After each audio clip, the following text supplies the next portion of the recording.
So another retro game that's built for Omarchy that obeys the rules of the themes that you're using on Omarchy, sort of fits in. And this one's a bit controversial because people are doing this for real out there. It's basically a clone of Missile Command. Now, Missile Command, when it first came out, amazing game. Atari as usual, and it had a trackable, and you could switch between. It was a great game in the arcade, and there's been sort of versions of it over the years. I mean, but the true original one was to me the best, and it was just great. Now, Missile Command is a bit of an oddity for me personally because it's a real jump back in computer history for me, and I'll explain that when we dive into the game in a minute. So there you go. So Omar Command, because I can't call it Missile Command because obviously that belongs to Atari. It's another game. You can just install it. It's like, Tux Race, as someone said. There's Tux Race. I don't even know what that is. Tux Race is a Linux game, but now you've got this. Blends in with Omarchy perfectly and fits the themes. We'll go through it. And with that preamble out of the way, let's dive in.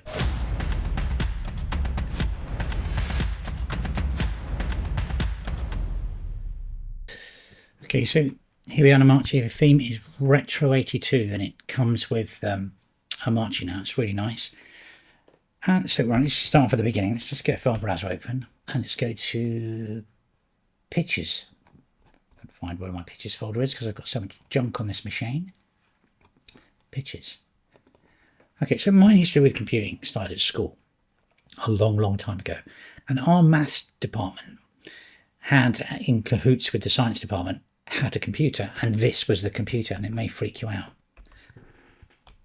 It was the 380Z research machine, twin floppy drives, and basically it was just like it ran on an operating system called CPM, and you could play Zork, if anybody knows what that is, on there. And to us, it was like, this is the future. This is the future. And it was an amazing thing. We used to sort of bunk off at lunchtime and go into the computer area because it was a whole new thing and play with this. However, this was totally blown away by the arrival of something else, which was this. And I can't remember that when this arrived. This was the BBC B, BBC Micro B. 6502 processor, had color graphics, had audio, mind-boggling technology. So when this turned up, it like shocked our world. We were in the middle of the explosion of computers. So there was this magazine that they created called Computer and Video Games, or C&VG as you know it. And they used to basically print.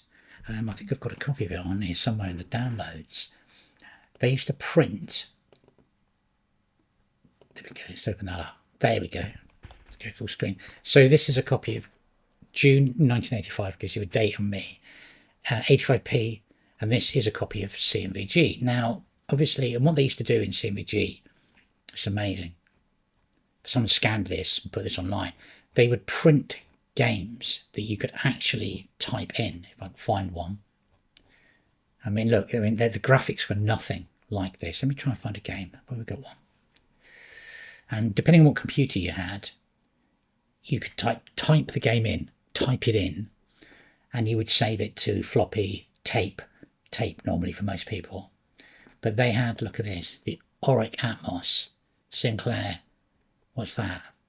Commodore SX65 portable, VIC-20, £139.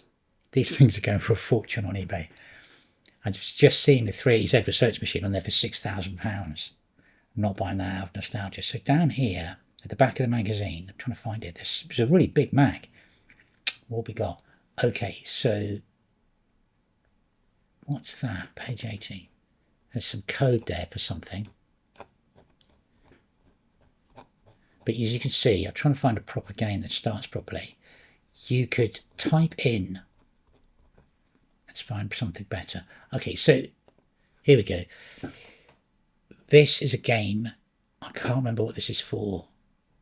It tells you this Grand Prix Road Runner, and it would tell you. There it is. It would tell you what system you could run it on, and you could type the game in. So this one is Sparta Genesis, Arcade Genesis. Here we go, and there's the code. You'd literally type this in, and then you'd save it, and then you'd have a game. Runs on Dragon 32. I actually had a Dragon 32. That's a bit of a British computer, Welsh computer, with one joystick, and people would write them, and I don't know, I think you got paid a tenner. Now, in why episode 32 is the one that I looked for is because in here, he says, is this. Right down the end, there it is, there it is. Missile command. Now, I've got a better version of this, so I'll come out of that. I've actually got a bit of a, let's get rid of that. Let's go back to pictures. Okay, and stop that. That stopped. Oh, let's go back to the beginning. I don't want to play that. So, in the back of episode 32, there was Missile Command. And what me and this guy called Dave sat at lunch on the BBC B computer, because we were the nerds, and we literally typed this entire thing in. Hang on, let's play it. Is that going to play? There we go, that page. Let's go to another one, that page. And I think that was it. Yeah, nproc. So you type this into the BBC B to get those graphics. And then you saved it and you played it. Now, obviously, it was just a nightmare. Because you'd have to save it to tape. Actually, this got a floppy, but we had to use our tapes. So you'd save it to tape. And if that didn't work, if it failed to copy, or the power went, or the computer crashed when it was all gone. So I think this took us about 4 weeks to type in. And as far as I can remember, we never got it working, because I think there was an error in the code, and they used to print omissions. And I'm not sure if that worked. I remember seeing it so long ago.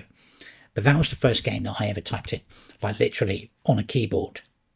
So Missile Command holds a great place for me. It was the first one I typed the entire. Me and Dave used to take turns in typing the thing in. And the BBC, and the BBC B is more famous. Game that's the most famous on the BBC B is Elite. Now Elite is enormous now, and I've actually thought about maybe, now I've got all these toys, AI toys, of making a vectorized version of the original BBC Elite. It shouldn't be that hard, because it's quite basic code, not basic code, it's assembler when it was written in assembler. But it was like, the idea's been done so many times. There's other versions online. I might have a look at just making one, because that would fit really in, have an Elite that sat in Omarchy, that was all vectorized, that matched the whole aesthetic of Omarchy. That would be quite cool. But I mean, anyway, so that's why Missile Command was a big thing for me. So we've got Omoroids command, or OMN command. So let me show you that. So what you need to do to get it is go to the website. So go to No Signal, and if you go down, you will come across a new game, Omoroids command in there. So click on it, you'll go to Git. So let's open up a terminal. Let's flip that over. And all you need to do to run it is grab the curl command, type that in there, and it's done.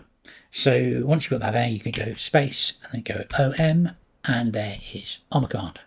So what we'll do, we'll close all these background windows, we'll launch your full screen to start off with. So Omoroids command. Here we go. High score. Enter. Now, I've sort of moderately updated it a little bit here. I'm not stuck completely to the original look.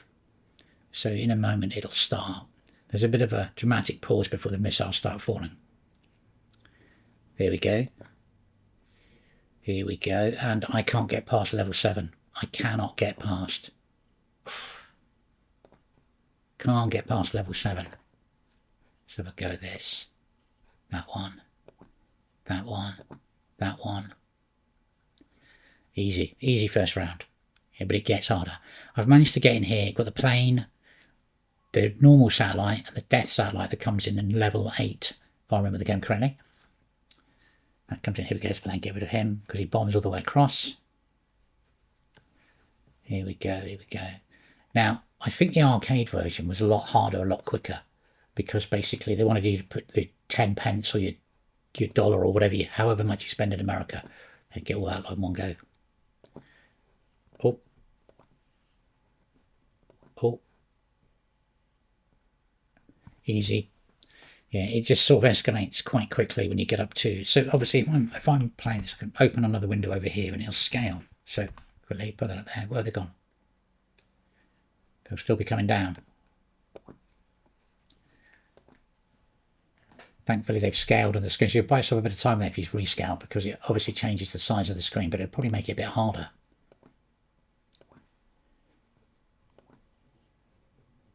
Oh, yeah, it does get dramatically harder. Oh, one more later on in the game.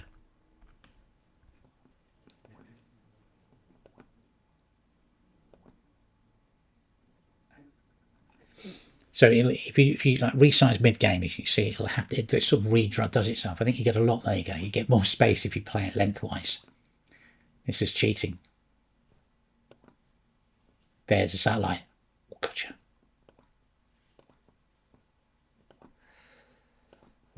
Oh, this is beginning to get harder. Another one. Oh man. The simplest games, weren't they? These were the simplest games to play, but they were so addictive. I mean, I can't remember how much money I spent in arcades playing these games. It's insane. So if I actually move that, it's probably better if you put another. There you go. You can get an earlier shot on it. Oh my god, there's a satellite. What's going on there? This is getting way harder than. And obviously, as it gets later on in the game, you've got multiple MIRVs. They split MIRVs, multiple independent re-entry vehicles. Oh shit! Yeah, you shouldn't. When you choose a size, if you obviously rescale it, it won't redraw until you do the whole game. Let's go full screen again. Oh, I've got rid of it.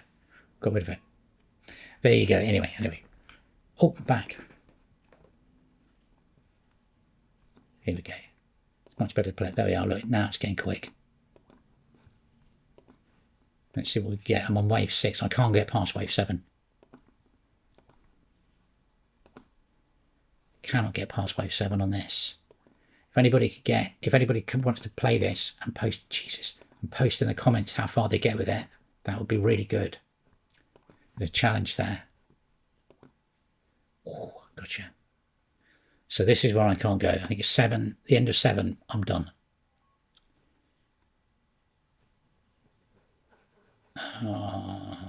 Right. Yeah. That one. Oh my god. That guy. Whoa. You see, it got infinitely harder. The whole thing was you put a barrage of explosions. I'm going to get totally screwed here. Oh man. I would get out of missiles as well. Yeah, I can't get it. It's still going. It's just playing out. Anyway. Right, back to me. So that's missile Omar command, not missile command, because that belongs to it. Sorry. There you go, a bit of fun. It's up on the website. Have a play with it. I've done Lunar Lander. I think Lunar Lander's next. And I've also been working on Battlezone. That's hard. It looked really simple. Battlezone's quite hard because of the perspective. So maybe at some point we'll get a Battlezone as well. But go and have a play with that one. That's infuriating. Anybody but can get past level 7. This is why you need the wheel. You see, this is why you needed a trackball. See, I think it was the first game with the trackball. You need a trackball to move that cursor around as quick. Even a mouse fails you. It's not like a keyboard command orientated game, like a keyboard command orientated thing like Omarchy. Anyway, bit of fun. As usual, thanks for watching.